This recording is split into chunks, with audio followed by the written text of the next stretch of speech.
हमारे वीडियो में हमने लास्की के प्रमुख राजनीतिक विचारों के बारे में डिस्कस किया था।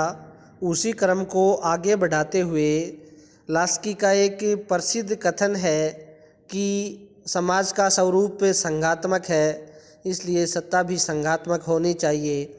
इस कथन के ऊपर डिस्कस करते हुए समाज और सत्ता के ऊपर लास्की के जो विचार हैं, उन विचारों को आज के हमारे इस वीडियो में हम डिस्कस करने का प्रयास करेंगे। देखिए, लास्की जो हैं वो मूलतः एक बहुलवादी विचारक हैं और बहुलवादी विचारक का तात्पर्य ये है कि वो संप्रभुता का जो वास है या निवास है वो एक निश्चित स्थान पर केंद्रित न मानकर अनेक समूहों में, अनेक खंडों में संप्रभुता को विभाजित मानते हैं। वे प्रत्यवादियों, फासीवादियों और अन्य जो समग्रतावादी जो हैं उनके इस कथन से सहमत नहीं हैं कि समाज और राज्य में कोई अंतर नहीं है अथवा राज्य को समाज की समस्त सत्ता का उपभोग करने का पूर्ण और अंतिम अधिकार है। इस बात से लास्की हैं वो सहमत नहीं हैं। वे मार्क्सवाद से प्रभावित होने से पहले तक लास्की के चिंतन पर मुख्यतया दो विचारधाराओं का जो प्रभाव है वो दिखाई देता है। एक तो वो जेस मिल के व्यक्तिवादियों द्वारा प्रतिपादित व्यक्ति के अंतःकरण की जो स्वतंत्रता है उससे के विचार से प्रभावित थे, और दूसरी तरफ लास्की है वो उन राजनीतिक समाजशास्त्रियों से भी प्रभावित थे जो विभिन्न समुदायों की स्वतंत्रता को एक प्रकार से महत्वपूर्ण मानते हैं। इन दोनों विचारधाराओं के प्रभाव में लास्की ने व्यक्ति एवं समुदायों की स्वतंत्रता का समर्थन किया और राज्य की सर्वोच्चता और संप्रभुता का विरोध किया, और बताया कि संप्रभुता का जो निवास है वो समाज में होता है और वह विभिन्न अंशों में सभी समुदायों में निहित रहती है। लास्की का प्रसिद्ध कथन है कि समाज का स्वरूप संघात्मक है, इसलिए सत्ता भी संघात्मक होनी चाहिए। इस कथन के ऊपर डिस्कस करते हुए पहले तो हम इस बात को डिस्कस करने का प्रयास करेंगे कि लास्की ने समाज के संबंध में ये किस प्रकार बतलाया कि समाज है वो संघात्मक होता है, और फिर आगे हम सत्ता है वो संघात्मक होनी चाहिए। इन दोनों बिंदुओं पर डिस्कस करने का प्रयास करेंगे। लास्की का मानना है कि समाज जो है वो अनेकानेक समुदायों के योग से बना एक प्रकार का संघ है, और इस प्रकार के अनेक समुदायों में से समाज जो है वो एक समुदाय मात्र है। अतः राज्य कोई विशिष्ट समुदाय नहीं है, अन्य जो समुदाय हैं उसी तरह राज्य एक समुदाय है। राज्य के पास न तो कोई विशिष्ट सत्ता या संप्रभुता हो सकती है और न ही कोई विशिष्ट अधिकार यानी सर्वोच्चता का दावा करने का। समाज की संघात्मक प्रकृति और राज्य की अनेक समुदायों में से एक होने की स्थिति के समर्थन में लास्की ने जो विचार प्रस्तुत किए वो इस प्रकार हैं। लास्की ने बतलाया है कि मनुष्य की जो प्रवृत्ति है उससे ही वो सामुदायिक प्राणी है। लास्की के अनुसार मनुष्य स्वभाव से सामाजिक प्राणी है और उसकी जो सामाजिकता है वो विभिन्न समुदायों के रूप में एक प्रकार से प्रकट होती है। व्यक्तियों की विभिन्न प्रकार की शारीरिक, मानसिक, आध्यात्मिक आवश्यकताएं होती हैं और इनकी पूर्ति के लिए व्यक्ति परिवार, कबीले, विभिन्न धार्मिक, आर्थिक, सांस्कृतिक और राजनीतिक समुदायों की स्थापना करता है। तो मनुष्य है वो एक प्रकार से प्रवृत्ति से ही सामुदायिक प्राणी है। दूसरी बात उन्होंने ये बताई कि समुदायों का अपना व्यक्तित्व होता है। लास्की का मानना है कि समुदायों का अपना अलग अलग व्यक्तित्व होता है, अतः उन्हें न तो राज्य का अंग मात्र माना जा सकता और न ही राज्य उनका प्रतिनिधित्व है वो कर सकता है। विभिन्न सामाजिक, धार्मिक, आर्थिक समुदायों के अपने अपने उद्देश्य और कार्य होते हैं। प्रत्येक समुदाय की अपनी अधिकार व्यवस्था होती है और उनके सदस्य हैं वो निष्ठापूर्वक उनके नियमों और आज्ञाओं का पालन करते हैं।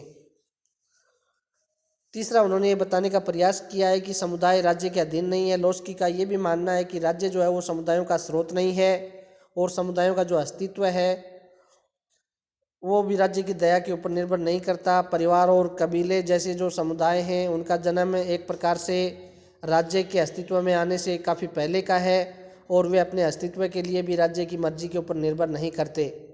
अन्य संपत्ति भी व्यक्ति होती है, अतः राज्य उनका जनक नहीं है।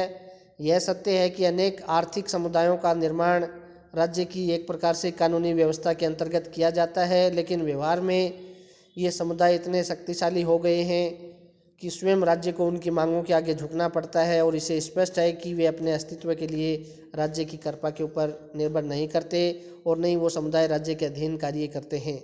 इस प्रकार समुदायों को राज्य के अधीन नहीं माना जा सकता, अर्थात राज्य इन समुदायों का स्वामी नहीं है। सभी समुदायों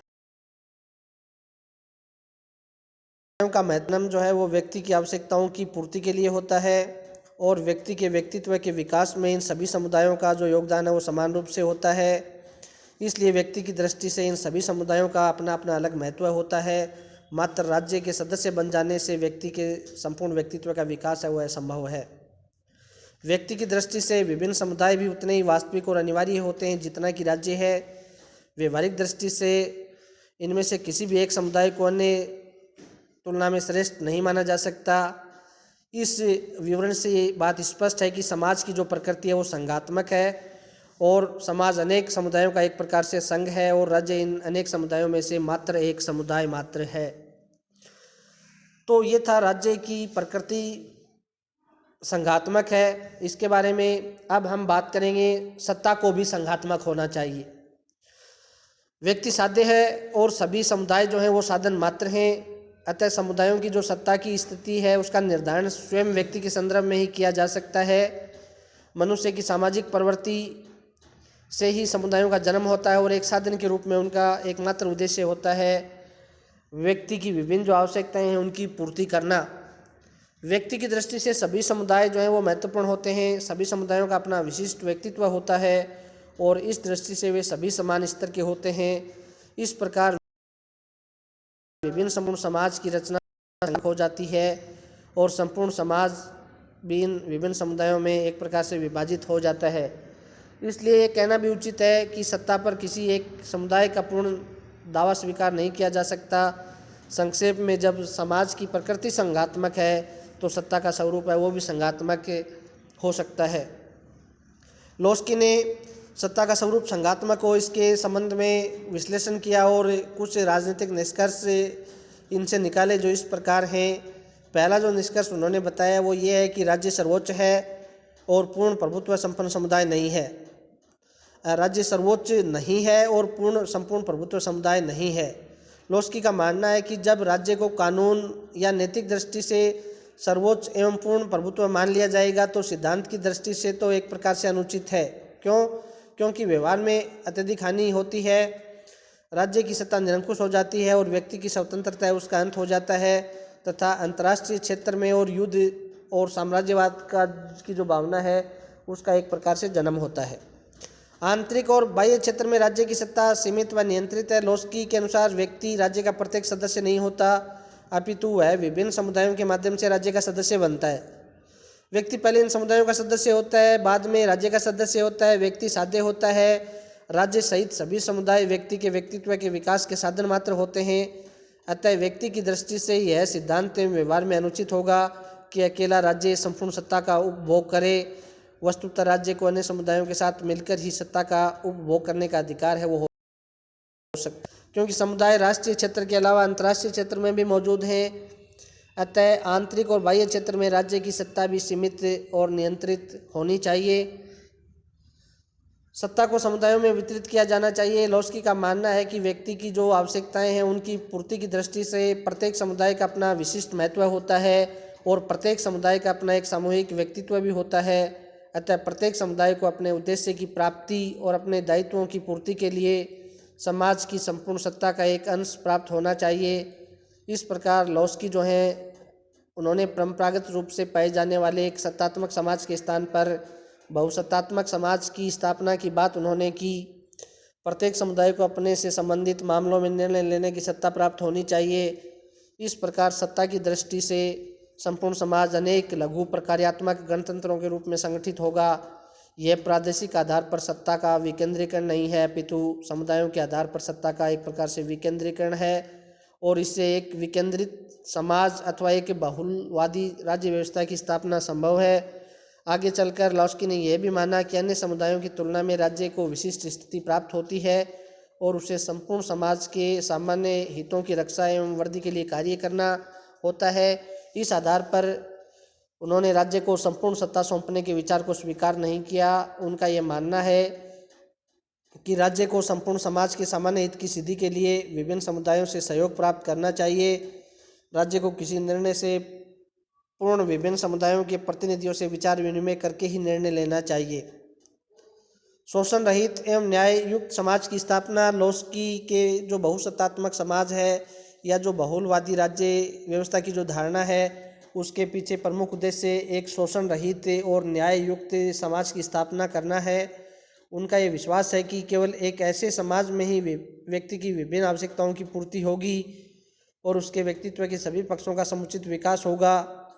यहाँ यह भी उल्लेखनीय है कि लोस्की समाज के विभिन्न समुदायों की सत्ताओं का मूल स्रोत आर्थिक सत्ता को मानता है, अतः वह औद्योगिक क्षेत्र में लोकतंत्र की स्थापना का समर्थन करता है। उनका यह भी मानना है कि समाज की आर्थिक सत्ता पर पूंजीपति वर्ग का पूर्ण नियंत्रण होने के कारण वह राजनीतिक सत्ता का भी नियंत्रण करता है और श्रमिक वर्ग का शोषण करता है।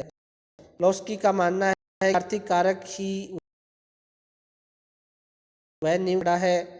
जब औद्योगिक क्षेत्र में लोकतंत्र की स्थापना हो जाएगी तो आर्थिक की सत्ता पर श्रमिक वर्ग का अधिकार हो जाएगा और इसके साथ ही राजनीतिक सत्ता पर भी उनका आधिपत्य है वो एक प्रकार से स्थापित हो जाएगा। इस स्थिति में एक शोषण रहित न्याय युक्त समाज की स्थापना होगी। और यह भी उल्लेखनीय है कि यहाँ लोस्की पर मार्क्स का सीमित प्रभाव है। उसने मार्क्स की सर्वहारा की तानाशाही के सिद्धांत को अस्वीकार दिया है क्योंकि यह सिद्धांत बहुलवाद के एक प्रकार से विपरीत है। लोस्की की जो उपयुक्त धारणा है कि सत्ता संघात्मक है इसलिए राज्य का स्वरूप भी संघात्मक होना चाहिए, ये एक प्रकार से